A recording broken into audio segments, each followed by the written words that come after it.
Google पे आप यहाँ पे लिखो माइक्रोसॉफ्ट सीक्वल सर्वर डाउनलोड।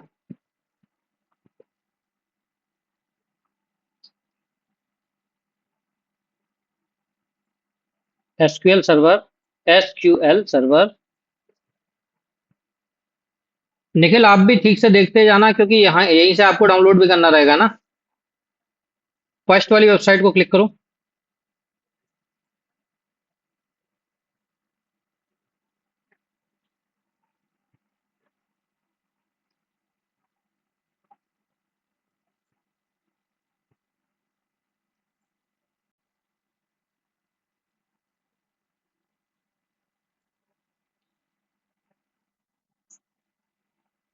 अभी आप ट्राई मत करो क्योंकि प्रॉब्लम आएगी फिर, नहीं तो अभी रहने दो आप। यहाँ पे आप दिलीप एसक्यूएल सर्वर 2025 डेवलपर लिखा ना, इसको स्टैंडर्ड स्टैंडर्ड डेवलपर एडिशन पर क्लिक करो।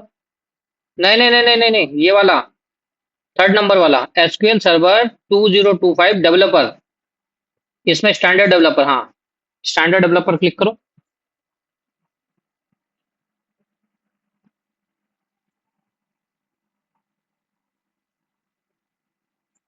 ये डाउनलोड हो रहा है,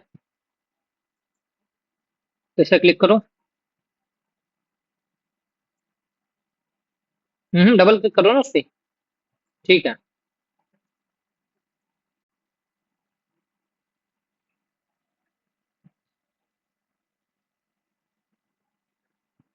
बेसिक पे क्लिक करो इस पे।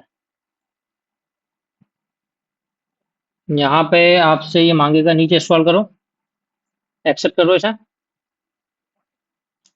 ठीक है, डिफॉल्ट रहने दो इसे, इंस्टॉल करो। कॉन्फ़िगरेशन तो आपकी लेटेस्ट ही है ना।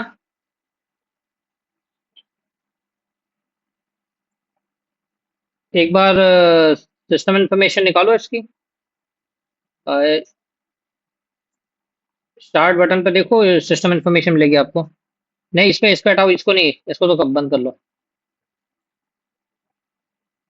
स्टार्ट, हाँ यहाँ पे सर्च पे क्लिक करो। सिस्टम डालो, SSYS। सिस्टम इन्फॉर्मेशन की आ गई, हाँ क्लिक करो इस पर, नीचे वाले को। नहीं, हाँ ठीक है। इसमें क्या बता रहा है ये आपका? होम, हाँ ठीक है, माइक्रोसॉफ्ट विंडोज 11।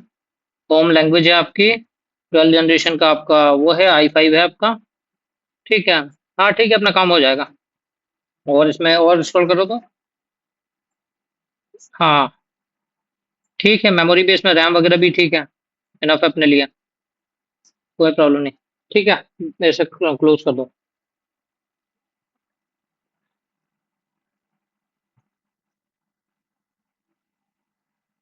नहीं नहीं, इसमें इसमें प्रॉब्लम नहीं, नहीं लैग की प्रॉब्लम नहीं है आपका। जो लैपटॉप कंपैटिबल है कि नहीं है सीक्वल सर्वर के लिए, लेटेस्ट वर्जन के लिए, वो चेक कर रहा था मैं।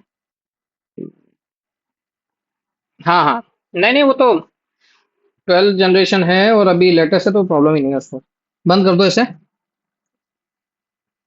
इसे क्लोज करो। और इससे होने दो थोड़ा सा डाउनलोड, है ना, थोड़ा सा टाइम लेगा क्योंकि ये आपके इंटरनेट के ऊपर डिपेंड करता है कि इंटरनेट स्पीड क्या है। अब इसको इतना तो स्पीड चाहिए चाहिए। यहाँ से भी डिटेल में मिल जाएगा आपको वैसे। डिटेल्स क्लिक करो, डिटेल्स पे। डिटेल्स पे तो ये उसकी फुल डिटेल दे रहा है, वही वही मिलेगा आपको। हम्म ठीक है, खैर होगा अपना काम वैसे। इसको डाउनलोड होने तो पहले।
यार वही तो टाइम लेता है, यही तो प्रॉब्लम है यहाँ पे सबसे बड़ी।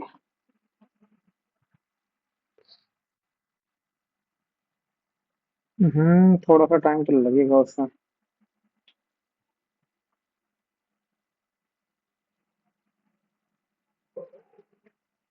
निखिल आपने भी ट्राई किया क्या इंस्टॉल करने का?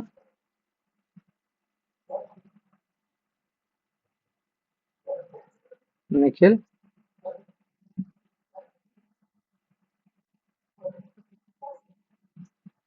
आपके उसमें 19 चलेगा, माइट भी। तो उसकी एक बार कॉन्फ़िगरेशन आप रीड आउट कर लो। एक बार रीड आउट कर लो आपकी कॉन्फ़िगरेशन, और फिर समझ में आएगा आपको।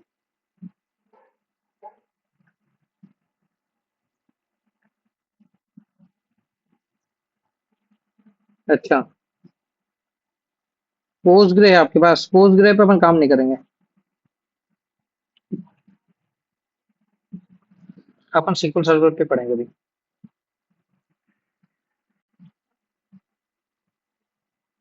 अच्छा दिलीप, सीक्वल सर्वर, पोस्टग्रे और माई सीक्वल ये है क्या एक्चुअल में?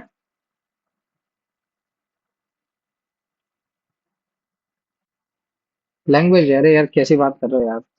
निखिल क्या है ये सारे हैं?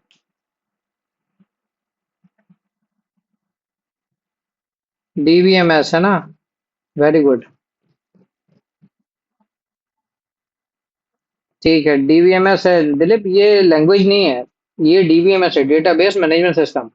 जैसे एक स्टैंडर्ड लैंग्वेज होगी हमारे पास सीक्वल, और एक स्टैंडर्ड काइंड ऑफ स्टोरेज हो गया हमारे पास जिसको बोलते हैं डेटाबेस। बट क्या क्या है कि जो कंपनीज हैं, जो बड़ी बड़ी कंपनीज हैं, उनने अपना खुद का जो है डेटाबेस मैनेजमेंट सिस्टम डेवलप कर लिया है। जैसे आपने नाम सुना होगा माई सीक्वल, या फिर आपने सुना होगा एसक्यूएल सर्वर, या फिर आपने सुना होगा पोस्टग्रे एसक्यूएल, या फिर आपने सुना होगा ओरेकल डीबी, है ना? तो ये जितने भी नाम मैंने आपको बताए हैं, ये क्या क्या किया इन लोगों ने, सभी ने जो स्टैंडर्ड डेटाबेस और एसक्यूएल था ना, उसी में कुछ ना कुछ थोड़ा थोड़ा चेंजेस करके उनको अपना एक एंटरप्राइजेस सिस्टम बना लिया इनने प्रॉपर, अपनी ओनरशिप के नाम से। समझ रहे हो? और फिर उसको मार्केट में बेचना स्टार्ट किया। और जहां जहां टाइमली जो अपडेशन करना होता है, ये अपडेशन कर देते हैं, और जो है कस्टमर को पूरी सपोर्ट प्रोवाइड कराते हैं। ठीक है। तो ये हर कंपनी के अलग अलग डेटाबेसेस होते हैं। डेटाबेसेस को इनने क्या करके रखा, डीबीएमएस बना रखा, डेटाबेस मैनेजमेंट सिस्टम, जो कि हर कंपनी का अलग अलग है। दूसरी बात ये, डेटाबेस मैनेजमेंट सिस्टम का मेन जो काम है वो क्या है, कि आपको ये तो पता है कि डेटाबेस नाम की कोई चिड़िया होती है ना? आपको ये भी पता है कि आप उससे बात कैसे करोगे, है ना? एसक्यूएल लैंग्वेज है उसके लिए जिससे आप बात करोगे डेटाबेस से। बट एक प्रॉब्लम ये है कि आप बात करोगे कहाँ पे? कोई तो ऐसा प्लेटफॉर्म हो जहाँ पे आप बात करोगे। भाई ऐसा तो नहीं है ना कि मैं आजकल जो है टेक्नोलॉजी बहुत बूस्ट हो गई है, तो मैं सिर्फ हाथ हाथ को कान के पास लगाऊं और बात हो जाएगी। कुछ ना कुछ तो मेरे को चाहिए ना यार, एक कुछ तो प्लेटफॉर्म चाहिए जिससे मैं बात कर सकूं। कभी तो बात होगी, है ना?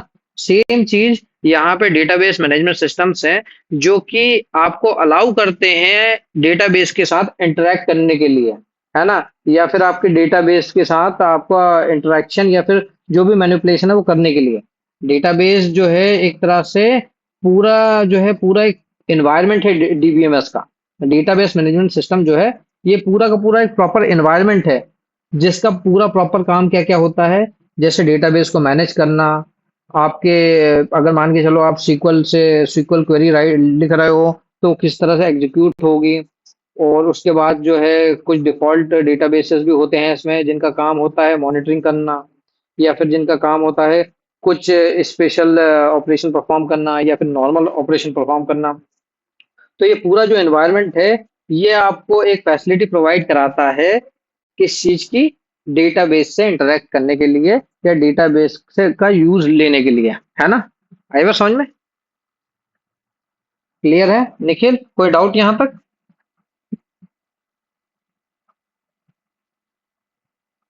निक है ना? तो डेटाबेस का आई थिंक मुझे ऐसा लगता है कि आपको समझ में आ गया होगा डेटाबेस और डीबीएमएस में क्या फ़र्क है, डेटाबेस मैनेजमेंट सिस्टम और डेटाबेस में क्या फ़र्क है। आई होप क्लियर हुआ होगा,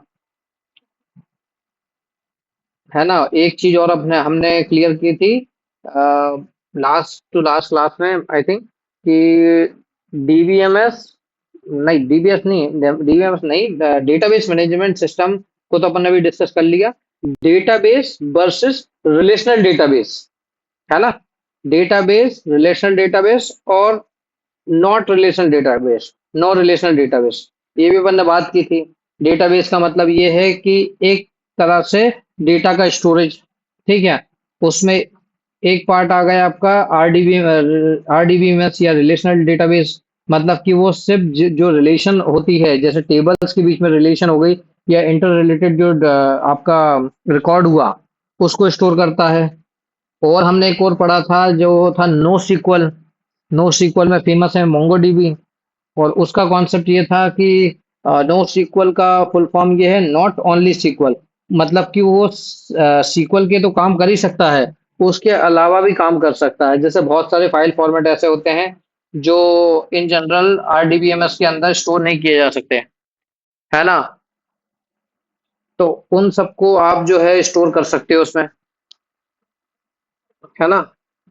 तो आई थिंक ये चीजें आपको क्लियर हुई होगी, पहले भी मैंने क्लियर कर दी थी एक बार और अपन ने डिस्कस कर ली, जब तक डाउनलोड होता है तब तक ये, है ना?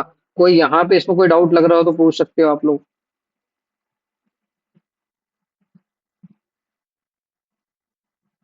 ठीक है। हाँ।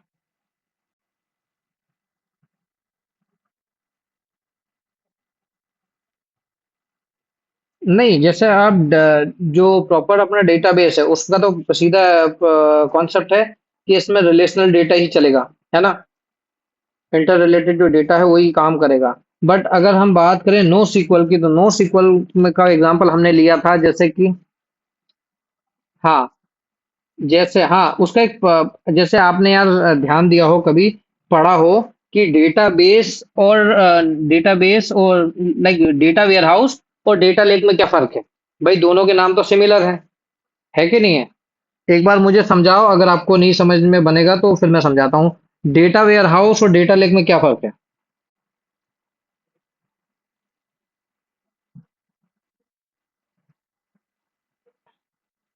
ठीक है।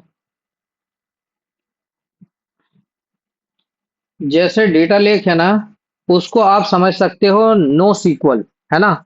और आपका जो डेटा वेयर हाउस है उसे आप बोल सकते हो रिलेशनल डेटाबेस। दोनों में एग्जांपल के लिए है, बाकी इनकी टर्मिनोलॉजी अलग अलग है, बाकी मैं समझा देता हूँ आपको रिफ्रेम करके कि जो डेटा वेयर हाउस है उसमें आप क्या करते हो, सिर्फ और सिर्फ कौन सा डेटा स्टोर करते हो? लाइक रिलेशनल डेटा स्टोर करते हो। लाइक टेबल में स्कीमा टाइप ले सकते हैं अपन, स्टार स्टार स्टार स्कीमा या फिर स्नोफ्लैक स्कीमा, है ना? ऐसे करके। बट आपका जो डेटा लैक होता है ना, उसमें वो डिमांड नहीं करता, वो एक तरह का फोल्डर है ना? जैसे अपने कंप्यूटर में फोल्डर होता है ना, वैसे फोल्डर है कि आप उसमें कुछ भी डाल सकते हो। आप उसमें टेबल्स पुट कर सकते हो, आप चाहो तो उसमें वीडियो डाल सकते हो, उसमें चाहो तो आप कोई सा भी फाइल फॉर्मेट डाल दो, उसमें प्रॉब्लम नहीं है। बट अगर बात करते हैं हम डेटा वेयर हाउस की, तो उसमें रिलेशनल काइंड ऑफ डेटा ही रहेगा। दूसरी बात यह है कि उसमें प्रोसेस डेटा रहेगा, मतलब प्रोसेस मतलब कि पूरा काम हो चुका होगा, फिल्टरेशन जितने भी उसमें ट्रांसफॉर्मेशन करने होंगे सारे करके हम कंप्लीट कर चुके होंगे, तब जाके आपका डेटा वेयर हाउस बनता है। यहाँ पे भी जो हम बात करते हैं सीक्वल की, रिलेशनल डेटाबेस की और नॉट रिलेशनल डेटाबेस की, इन दोनों में क्या फर्क है? रिलेशनल डेटाबेस के अंदर सिर्फ आपका जो रिलेशनल डेटा है, जैसे टेबुलर फॉर्मेट हम ले लें सीधे सीधे शब्दों में, जो रो और कॉलम से मिलकर बनता है, उस तरह का डेटा ही हम स्टोर कर सकते हैं रिलेशनल डेटाबेस में। जबकि नो सीक्वल जो डेटाबेस है उसका मतलब यही है, फुल फॉर्म तो not only sequel. Not only sequel मतलब कि सिर्फ सीक्वल नहीं है, सीक्वल से भी ज्यादा है। जैसे मान के चलो आपका हम बोल रहे हैं एक्सएमएल फाइल फॉर्मेट हो गया, हम बोल सकते हैं आपका वीडियो फाइल फॉर्मेट हो गया, इमेज फाइल फॉर्मेट हो गया, या फिर आपका जेसॉन फाइल फॉर्मेट हो गया, और भी बहुत सारे फाइल फॉर्मेट आते हैं। तो ये सारे के सारे जो है होल्ड करने की कैपेबिलिटी कौन रखता है? नो सीक्वल, ठीक है? जबकि जो रिलेशनल डेटाबेस है वो क्या कर सकता है? सिर्फ जो कॉलम टेबल और रोज में जो डेटा स्टोर हो सकता है सिर्फ वही कर सकता है ओनली। क्लियर हुआ? ठीक है, वेरी गुड। यार मुझे ऐसा लगता है इसको इंस्टॉल करने में आपका टाइम लग जाएगा, हालांकि अपने बहुत सारा डिस्कशन अपने इसमें भी कर लिया है, बहुत मीनिंगफुल डिस्कशन हो गया अपना, ताकि आपको बहुत सारी जो चीजें थी वो अभी भी क्लियर हुई होगी। एक क्वेश्चन आपने कर लिया तो माइट भी आपको डाउट था, तब तो आपका क्वेश्चन रेज हुआ, है ना? तो और भी डाउट हो तो आप पूछ सकते हो।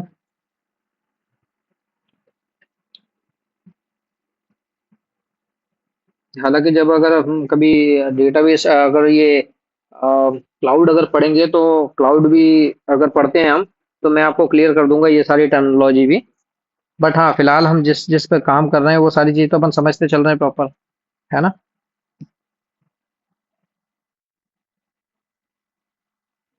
स्कीमा का यूज होता है ना इसमें, सीक्वल सर्वर में स्कीमा का भी यूज होता है। स्कीमा मैंने आपको एक बार फिर पहले भी समझाया था, स्कीमा क्या होता है, डेटाबेस और स्कीमा में क्या फर्क होता है ना?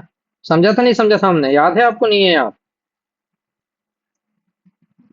बताओ फिर, मुझे समझाओ थोड़ा सा, कम से कम एक ओवरव्यू दे दो कि क्या होता है तीनों में फर्क। Database versus schema versus table, तीनों में फर्क क्या है और कैसे कैसे काम करते हैं।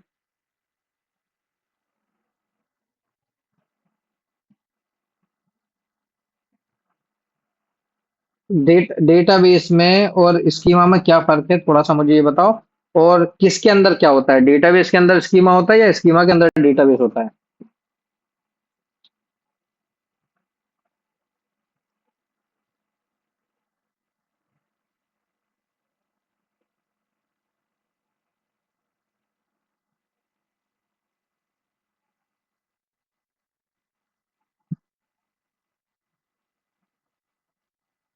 हम्म।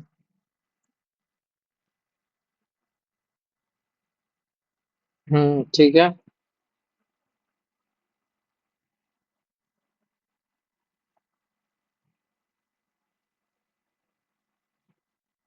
हो गया क्या इंस्टॉल? चलिए पिन, अब आप क्लिक करो इंस्टॉल एसएसएमएस, इस पे क्लिक करो, नीचे लिखा हुआ, हाँ। अब ये भी डाउनलोड करना पड़ेगा आपको, थोड़ा सा इसमें भी टाइम लगेगा यार।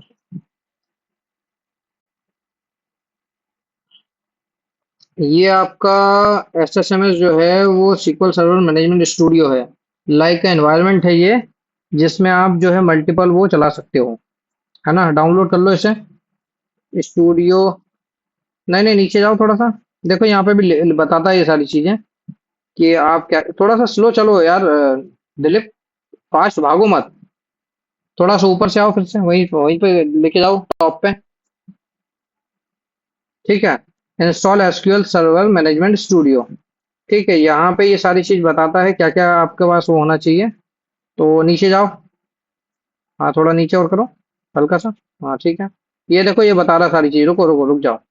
SSMS 22 is installed with the visual studio, है ना? ये यहाँ पे बता रहा है, उसके बाद ये बता रहा है, ये सारी चीज अपडेशन बता रहा है, उसके बाद यहाँ पे ये वो भी बताता है कौन सा वर्जन जो है आपके कंपैटिबल है इसके लिए।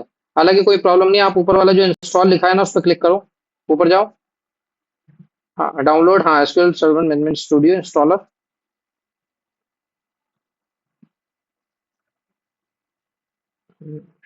तो ओपन करो इसे।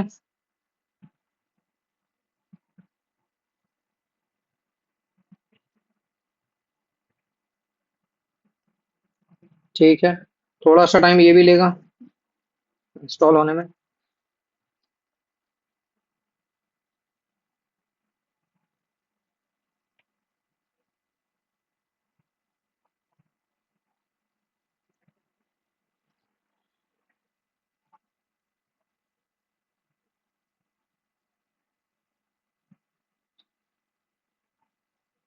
दिलीप, निखिल, हेलो। थोड़े से आप लोग दोनों है ना प्रिपेयर रहना, मैं आपके जो है कुछ इंटरव्यू क्वेश्चन प्रिपेयर कर रहा हूँ एक्सेल के लिए, है ना? तो माइट भी हम किसी भी एक दिन इंटरव्यू, एक तरह का मॉक इंटरव्यू शेड्यूल कर लेंगे। तो उससे रिलेटेड कुछ क्वेश्चन रहेंगे, तो आप इतने प्रिपेयर रहिएगा कि आप आंसर कर पाओ, है ना। अगर पॉसिबल हो सकेगा और मुझे लगेगा कि कुछ क्वेश्चन आपको दे देना चाहिए, तो मैं आपको पहले से दे दूंगा। ठीक है, या तो फिर मैं डायरेक्ट वो भी ले सकता हूँ। अब इस पे यहाँ पे क्लिक करिए, एआई असिस्टेंट पे। इसको चेक कर लो। फिर उसके बाद बिजनेस इंटेलिजेंस भी चेक कर लो। हालांकि बाकी सब में हम नहीं जाएंगे। इंस्टॉल पे क्लिक करो। तो एक मिनट ऊपर करो इसे। क्या बोल रहा है ये? Install while downloading. इंस्टॉल करो। बस। हाँ, ये इंस्टॉल पे क्लिक करो।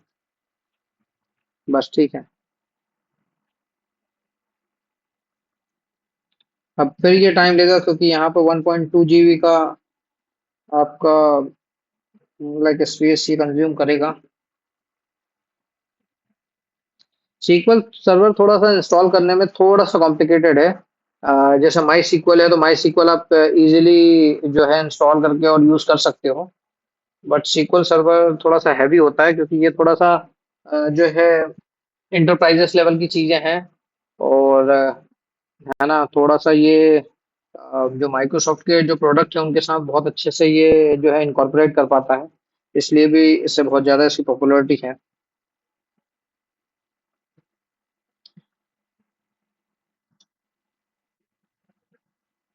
हाँ, ज्यादातर कंपनियों में यही यूज होता है।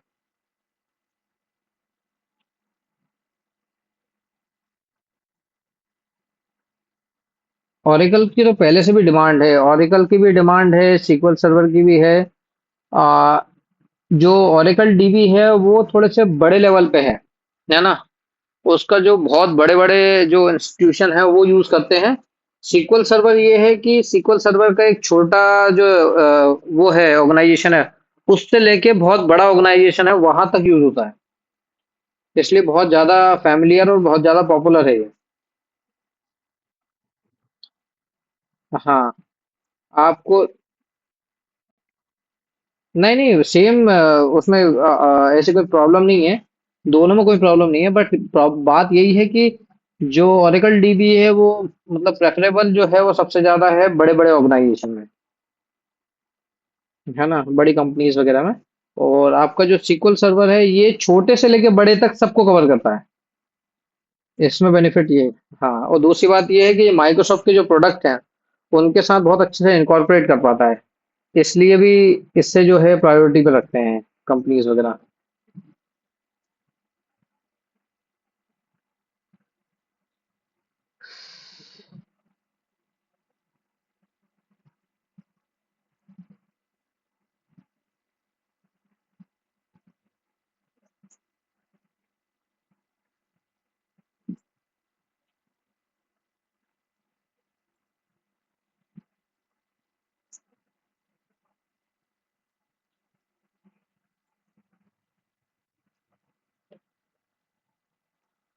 दिलीप, आपकी आवाज नहीं आ रही है।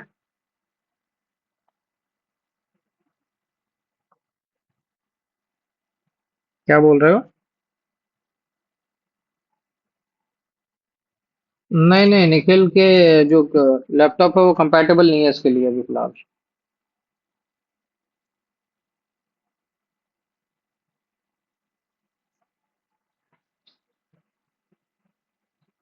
और कोई डाउट है क्या डेटाबेस से रिलेटेड, या फिर आपके एसक्यूएल से रिलेटेड, या कोई भी डाउट अपने जो अभी तक आप फेस कर रहे हो, चैलेंज कर रहे हो?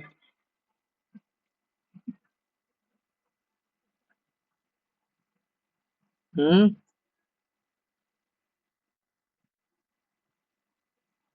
पक्का एक दो क्वेश्चन फिर मैं कर लूं। हंस रहे हो यार। हम्म। दिलीप, दिलीप क्वेश्चन पूछ लें एक दो।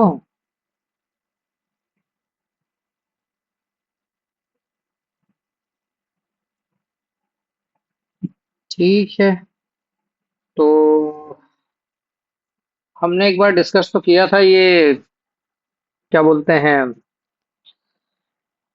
Database versus schema versus table.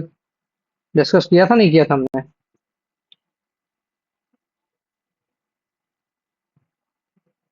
किया था।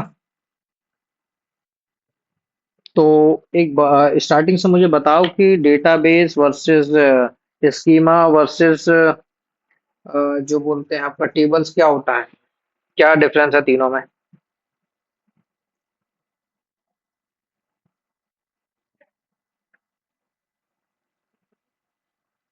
हाँ ठीक है चलो।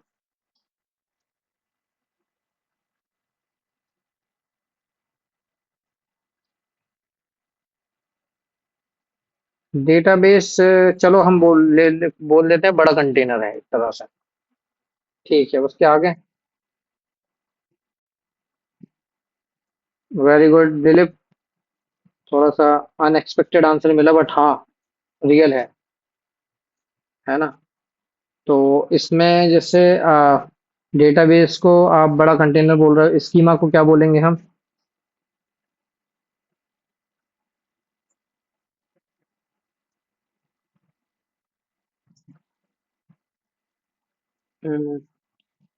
एक्चुअल में कॉन्सेप्चुअल हाँ ब्लूप्रिंट बोल सकते हो दिलीप आप। कॉन्सेप्चुअल जो कॉन्सेप्ट है, कॉन्सेप्चुअल जो आर्किटेक्ट है, वो आपका जो है स्कीमा होता है ना। कॉन्सेप्चुअल आर्किटेक्चर जो है वो आपका स्कीमा हो गया। और उसके अंदर फिर आती है आपकी टेबल्स, है ना, जो जो टेबल आप स्टोर करते हो। ठीक। हाँ। ज, जैसे मान के चलो मुझे जैसे मान के चलो मैंने क्या किया, मेरा कोई अलग से एक डेटाबेस है, मतलब दो तीन डेटाबेस है मेरे पास। अब मुझे क्या करना है कि कंसोलिडेशन करना है, मैं उसमें दो लेयर लगाना चाहता हूँ स्टार्टिंग में, है ना। पहली लेयर लगाना चाहता हूँ कि जहां पे मेरा डेटा जो है सिर्फ स्टेजिंग पोजीशन में रहे। स्टेजिंग पोजीशन मतलब कि रॉ फॉर्मेट में रहे बट कंसोलिडेटेड रहे। ठीक है। चलो कंसोलिडेशन हम नहीं भी कर रहे तो भी हमने उसे स्टेज कर लिया। दूसरा उसको हम बोल देंगे स्कीमा ए। ठीक है। फिर हमारे पास एक ट्रांसफॉर्मेशन लेयर आ गई जिसको बोल देंगे हम स्कीमा बी, जिसके अंदर हम क्या करेंगे, जो स्कीमा ए के अंदर रो डेटा पड़ा हुआ हमारा, उसको ट्रांसफॉर्म करेंगे, हमारी जो रिक्वायरमेंट है उसके हिसाब से उसे डिजाइन करेंगे और उसको वैसा के वैसे ही रख लेंगे। ठीक है।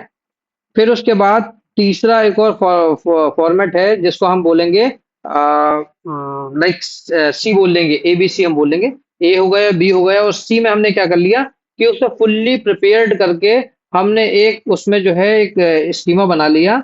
इस स्कीमा के अंदर स्कीमा बना लिया जिसमें हमने जो स्टोरेज है वो एक तरह से कैसे किया हमने, स्टार स्कीमा के फॉर्म में। ठीक है। तो हमने एक हमारी सेंट्रल टेबल रख ली, फैक्ट टेबल, और फिर हमने उसकी मल्टीपल डिमेंशन टेबल बना के उसको एज अ फाइनल जो है हमारा डेटा मॉडल हमने रेडी कर लिया। तो यहाँ पे डेटाबेस एक ही है। डेटाबेस के अंदर फर्दर थ्री कंटेनर है ना। और उन कंटेनर्स के अंदर डेटा तो एक ही तरह का है बट वो अलग अलग स्टेजेस में है। पहला कौन सा है, रो फॉर्मेट में हमारे पास, रो स्टेज में है। दूसरा हमारे पास जो है ट्रांसफॉर्मेशन प्रोसेस में है। और तीसरा हमारा जो है वो फाइनल प्रोसेस में है जिसको हमने स्टार स्कीमा बोल दिया। ठीक है। तो जो जो भी डेटा हमारा आएगा ना हर बार, वो इन तीनों लेयर से होकर ही गो थ्रू होकर ही जो है फाइनल स्टेज पे पहुंचेगा। क्लियर हुआ। ऐसे ही काम करता है आपका डेटाबेस का जो ट्रांसफॉर्मेशन है, या फिर आपका ट्रांसफॉर्मेशन का टाइप। आपने मेडलिन आर्किटेक्चर या प्रोसेस सुना होगा जिसमें तीन तरह की प्रोसेस होती है, जिसमें हम बोलते हैं, हाँ ब्रॉन्ज बोलते हैं, गोल्ड बोलते हैं और सिल्वर बोलते हैं। तो ये तीनों लेयर जो होती हैं, ये तीनों लेयर डिफाइन करती है अपने अपने एरियाज को, कि आपने किस तरह का डेटा कहाँ पे स्टोर करके रखोगे। जैसे ब्रोंज हम बोलते हैं तो ब्रोंज में हम क्या करते हैं, रो लेवल का जो डेटा है, रो डेटा है जो प्रॉपर, उसको इंस्टॉल रख लिया हमने। उसके बाद सिल्वर जो हमारी लेयर है, सिल्वर लेयर में हम वो ट्रांसफॉर्मेशन वाला लेयर डेटा रखेंगे। उसके बाद जो फाइनल वो है क्या बोलते हैं, हमारा जो गोल्ड लेयर है, तो उसमें क्या करेंगे हम, जो फाइनल हमारा ट्रांसफॉर्मेशन कंप्लीट फाइनल जो रिजल्ट है वो हम स्टोर करेंगे उसमें। ठीक है। तो इस तरह से ये तीन थ्री लेयर प्रोसेस होती है ना। तो आई होप कि इतनी सारी चीजें आपको क्लियर हुई होगी। और स्कीमा के अंदर भी जैसे हमने ए बी सी स्कीमा का एग्जांपल लिया, तो ए स्कीमा के अंदर भी मल्टीपल टेबल्स हो सकती है। ठीक है। सिंगल टेबल भी हो सकती है, मल्टीपल टेबल्स भी हो सकती है। सेम चीज आप बी बी जो हमारा वो है स्कीमा, उसमें भी हम सेम चीज कर सकते हैं या तो सिंगल टेबल रख सकते हैं या मल्टीपल टेबल रख सकते हैं। सेम हमने सी टाइप के जो हमारा स्कीमा है उसमें भी सेम चीज कर सकते हैं हम। बट हाँ, इनकी लेयर्स जो है, जो इनकी एक तरह से बोलते हैं स्टेट जो है, वो अलग अलग है।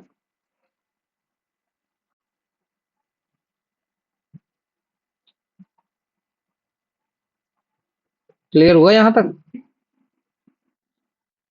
ठीक है। मेन चीज ये है, आज के टाइम पे कोडिंग करने से ज्यादा इन सब कॉन्सेप्ट को समझना हार्ड है। अगर ये कॉन्सेप्ट आप समझ लेते हो तो आज कोडिंग तो आप जो है चैट जीपीटी या फिर आप क्लाउड वगैरह से करवा सकते हो। बट आपको प्रॉपर पिक्चर पता होनी चाहिए, पूरा वर्कफ्लो पता होना चाहिए, वो बहुत जरूरी है। हाँ, प्रॉपर चीजें होती कैसे, उसका फ्लो कैसे काम करता है, काम तो आप कर लोगे नो डाउट। और रही बात दिलीप को एक क्यूरोसिटी होगी कि इससे इंटरेक्ट कैसे करते हैं, कैसे क्या करते हैं, तो हमने ये जो सेटअप है इंस्टॉल किया है, इसके बाद हमारा काम वही बचेगा बस, है ना। इंटरेक्ट करना और जो डेटाबेस के साथ जो है ऑपरेशन परफॉर्म करना, यही काम है हमारा। ठीक है ना दिलीप। एक और खास जो चीज थी वो आज यार कवर कर सकते थे अपन, हालांकि ठीक है, ये इंस्टॉलेशन भी जरूरी था। जैसे कुछ रिजर्व कीवर्ड्स होते हैं हमारे एसक्यूएल के अंदर भी। तो निखिल, पता है आपको क्या होते हैं रिजर्व कीवर्ड्स? चलो ये होगा इंस्टॉल। एक काम करो, इसको लॉन्च करो यार, 1 मिनट के लिए। लॉन्च पे क्लिक करो ओनली। बस ठीक है, डन। यहाँ पे कुछ भी मत करो, इधर लास्ट वाले पे क्लिक करो, स्कीप एंड ऐड अकाउंट, हाँ ये लीडर, इस पे क्लिक कर दो।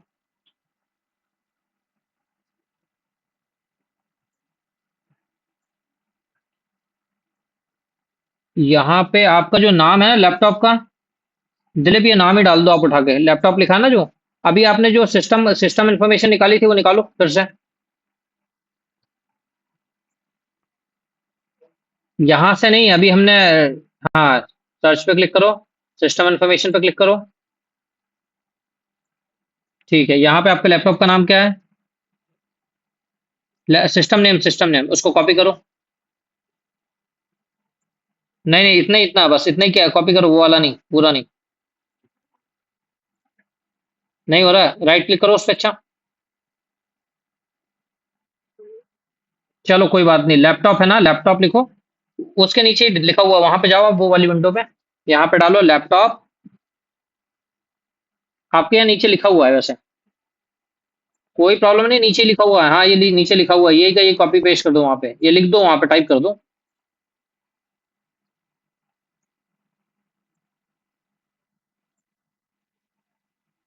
बताता हूँ क्यों कर रहे हैं।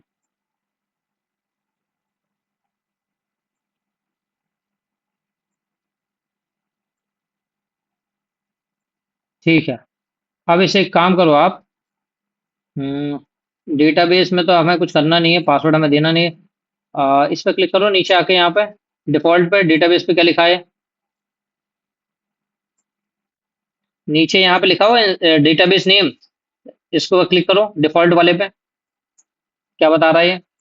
उसे छोड़ दो, उसे छोड़ दो, उसे छोड़ दो, उसे छोड़ दो। वो पूरा मत लिखो, पूरा मत लिखो, सिर्फ नाम लिखो उस पे, बस छोड़ दो, बाकी कुछ मत करो। डेटाबेस डिफॉल्ट, अरे यार ऊपर जाओ ना, ये डेटाबेस दिखा तो है नाम, हाँ इस पे क्लिक करो, राइट में ये यहाँ पे क्लिक करो, हाँ ड्रॉप डाउन पे। ये तो कुछ नहीं, ठीक है डन, ठीक है, हटा दो इसे। उसके बाद इससे आप दो, हटा दो उसे, क्यों उसे मत करो कुछ भी। हाँ इस पे क्लिक करो आप। स्ट्रिक्ट मिनिमम नहीं, इसमें इसमें ऑप्शनल दे दो, ऑप्शनल जरूरी नहीं है, ऑप्शनल। ठीक है, ट्रस्ट सर्विस सेंटर पर क्लिक करो, सर्टिफिकेट पे, हाँ कनेक्ट करो, कनेक्ट करो, कनेक्ट कनेक्ट करो, कनेक्ट। ठीक है, ये आ गया आपका एनवायरनमेंट, पूरा हैज बीन अपडेटेड। वहां पे जो न्यू क्वेरी दिख रही है ना दिलीप आपको, ऊपर देखो न्यू क्वेरी लिखी हुई है, न्यू क्वेरी।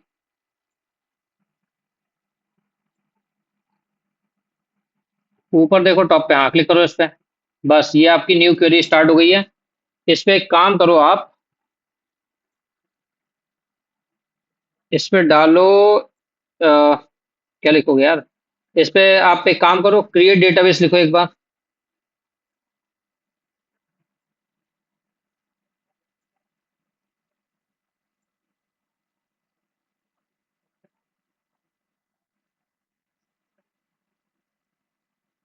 दिलीप लिखो, दिलीप।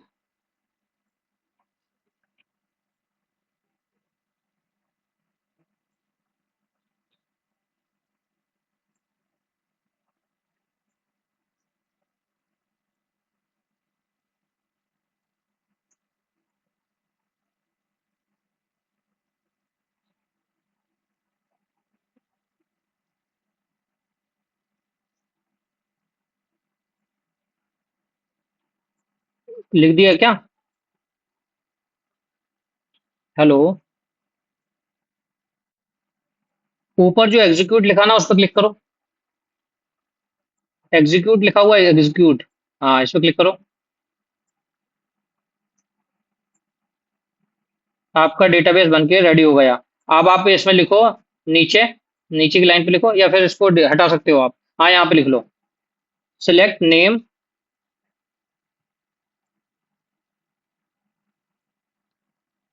सिलेक्ट के बाद नेम लिखो। नेम लिख दिया। फ्रॉम करो, फ्रॉम।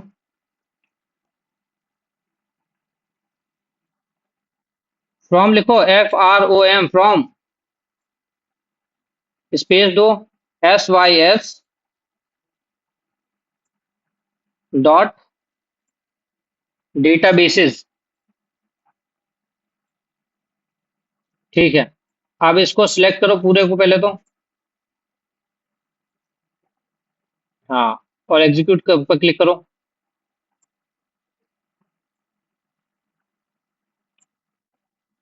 हाँ, यहाँ पे ये देखो, आपके जितने भी डेटाबेसेस है ना, ये सारे यहाँ पे आ गए हैं, है ना? जिसमें अभी अभी तो हमने देखा कि हमने एक ही डेटाबेस बनाया, दिलीप नाम का। एक ही बनाया ना? बट ये बाकी के जो डेटाबेस है वो क्यों आ गए इसमें? है ना? तो ये क्या? हाँ, ये जो है जो डेटाबेस मैनेजमेंट सिस्टम है ना, उसके प्री डिफाइंड डेटाबेसेस हैं ये। इनके अपने कुछ काम होते हैं, है ना? जैसे मास्टर का अपना एक काम होता है, टेम्प डीबी का अपना एक काम होता है, मॉडल का अपना एक काम होता है, MSDB का अपना एक काम होता है। ये मैं आपको कल की क्लास में क्लियर करूंगा कि इनके कौन कौन से काम होते हैं, क्या क्या रिजर्व कीवर्ड्स होते हैं हमारे। ठीक है। ये हम कल की क्लास में क्लियर करेंगे, और कल से हम क्वेरी स्टार्ट कर देंगे इसमें। ठीक है। यहाँ तक तो अपना काम हो चुका है। डेटाबेस अपना इंस्टॉल हो चुका है। अपन ने DBMS अपना इंस्टॉल हो चुका है, जिसमें एरर हमारी जीरो है। दिलीप, इसको जो कोपायलट चैट लिखा हुआ है ना, इसको कट कर दो यहाँ से।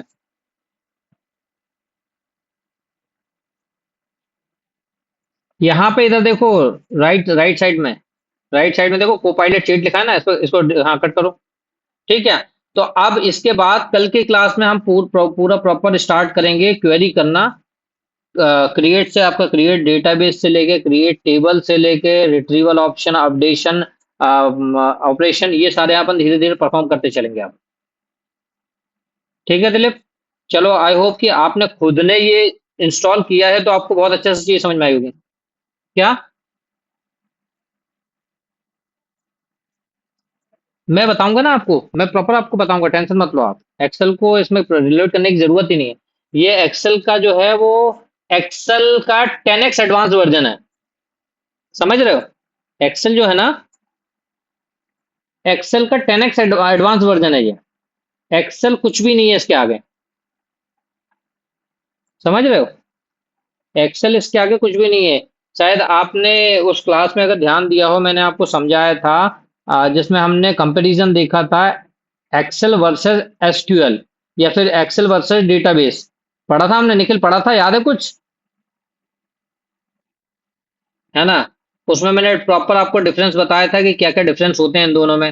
है ना? एक्सेल क्या कर सकती है, एक्सेल पे कितने यूजर काम कर सकते हैं, कितनी लोडेबिलिटी आपके पास इसमें मतलब यूज कर सकते हैं हम, कितनी रोज, जैसे हमने बताया था कि 10 लाख to 48,000, 10 लाख। हाँ हाँ, 10,48,000 समथिंग कुछ रोज हैं, वो मैक्सिमम है उसमें जो यूज कर सकते हैं हम। और उसमें भी डिपेंड करता है कि हमने कितने कॉलम यूज करके रखे हैं, है ना। रोज तो यूज कर ली, कॉलम कितने यूज करके रखे हैं, उसकी जितनी ज्यादा लोड बढ़ेगा वो उतना लैग करने लगेगा, और डिपेंड करता है आपके सिस्टम कॉन्फ़िगरेशन के ऊपर। बट डेटाबेस की अगर बात करें तो डेटाबेस इन छोटी मोटी चीजों से डरता ही नहीं है ना। साइमल्टेनियसली मल्टीपल यूजर्स पे काम कर सकते हैं सिंगल टाइम पे। जैसे आप, मैंने आपको एक एग्जांपल भी दिया था कि इंडिया के अंदर ऑलमोस्ट करोड़ों जो है ट्रांजैक्शन होते हैं पर डे यूपीआई के। और आपको पता है कि सारे के सारे जो ट्रांजैक्शन है वो आइसोलेटेड ट्रांजैक्शन होते हैं। आइसोलेटेड का मतलब इसमें ये है कि कोई भी ट्रांजैक्शन किसी दूसरे ट्रांजैक्शन को इफेक्ट नहीं करता, है कि नहीं। कोई भी एक ट्रांजैक्शन किसी दूसरे ट्रांजैक्शन को इफेक्ट नहीं करता, बिना इफेक्ट किए वो इंडिविजुअली प्रॉपर परफॉर्म होता है, सक्सेसफुल होता है ना। तो ये सारे के सारे जो कमाल है वो डेटाबेसेस की होते हैं दिलीप, है ना। ये जो है एक्सेल से परफॉर्म नहीं हो पाते, इसलिए ये सब चीजें हैं। हालांकि हम कल की क्लास से और इनको डीपली जो जो जहां जहां चीजें जरूरत रहेगी डिस्कस करने की, हम प्रॉपर डिस्कस करके इनको समझते हुए चलेंगे, है ना। तो टेंशन मत लो। बस यही है, जितना मैंने अभी तक पढ़ाया उसको रिवाइज करके रखो, उसको बार बार जो है पढ़ते रहो, ताकि आपको जो चीज पढ़ाई गई है वो आप भूलो नहीं, है ना। और आप रिलेट कर पाओ। क्योंकि मैं आपको हर बार नई चीज नहीं बता पाऊँ, मतलब नई चीज तो बता दूंगा, बट मैं हर बार आपको पुरानी चीज रिपीट नहीं करवा पाऊंगा, है ना। क्योंकि अगर हम मान के चलो पुरानी चीज को कवर करने में लगे रहेंगे तो आगे बढ़ ही नहीं पाएंगे, राइट, है ना। तो थोड़ा सा ध्यान रखो आप। मैं अभी जो 2 दिन की पीपीटीज वगैरह हैं मैं आपको शेयर कर दूंगा, तो प्रॉपर उससे गो थ्रू हो लेना अच्छे से, ठीक है। गो थ्रू होने के बाद एक बार जो जो चीजें आपको याद करने की है, निखिल आपके साथ मैं हूँ, डिस्कस करना है प्रॉपर डिस्कस कर सकते हो। बट ये है कि इनको भूलना नहीं है, भूलने में प्रॉब्लम है अपने साथ, ठीक है। चलो आज के लिए इतना ही रखें फिर इसको। तो आप दिलीप इसको क्लोज कर दो यहाँ से, क्रॉस से क्लोज कर दो यहाँ पे, कोई इशू नहीं है। हम्म, इसको बंद कर दो यहाँ से प्रॉपर आप।